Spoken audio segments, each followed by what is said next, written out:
Thorne is back in uniform in The Dying Hours, and that's down to two police officers who got in touch with me a couple of years ago. Two amazing women who were fans of the books, and they got in touch with me and said, okay, tough guy, you know, you write about all this kind of murder and plainclothes detectives, why don't you come down and see what it's like at the sharp end? So they invited me out on an overnight shift with them, and this shift started with a body and ended 8 hours later with two more bodies. A bit of a baptism of fire. But halfway through the shift, about 4 o'clock in the morning, we're sitting having dinner in a Chinese takeaway in South London, and one of them said to me, why don't you put Thorne back into uniform? And I said, how'd you do that? And they said, well, if a cop or a murder squad detective like Thorne screws up badly enough, he can get demoted back to uniform, still as an inspector, but wearing the Queen's cloth. Back then I was just finishing a book called Good as Dead, in which Thorne did screw up rather badly. So I suddenly thought, hang on, I can do this. So there we are, 4 o'clock in the morning in a Chinese takeaway, and I've suddenly got the outline for the next book, and all it cost me was a couple of plates of chow mein and a bag of prawn crackers.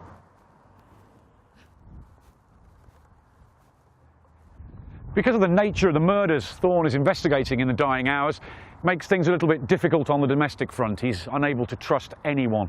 So things are tense between him and Dave Holland, him and Phil Hendricks, and they're particularly difficult at home with the new woman in his life, Helen Weeks, who's one of the major characters in Good as Dead.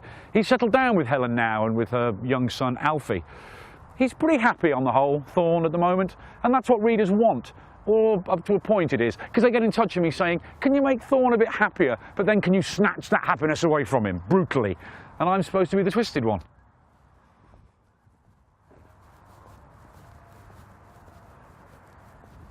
I've always said that I'm going to carry on writing about Tom Thorne as long as I'm still finding him interesting. And to be honest, I've never been more interested in him. I think he's becoming even more unpredictable as the series goes on. He's a character that hopefully will keep growing, keep changing. Let's face it, I'm putting him through enough to change almost anybody. But there's still the love of country music, there's still the hopeless devotion to Tottenham Hotspur, of course. And between you and me, he's still got a bit of a problem with Phil Collins.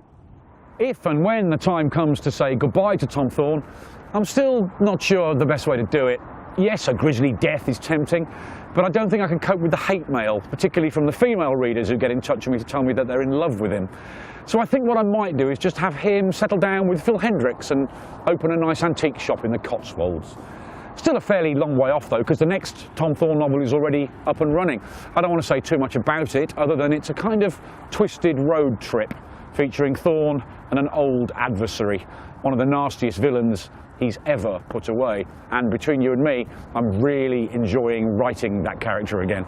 It's a bit of a crime writer secret I'm giving away here, but you know what? We really enjoy writing about the killers.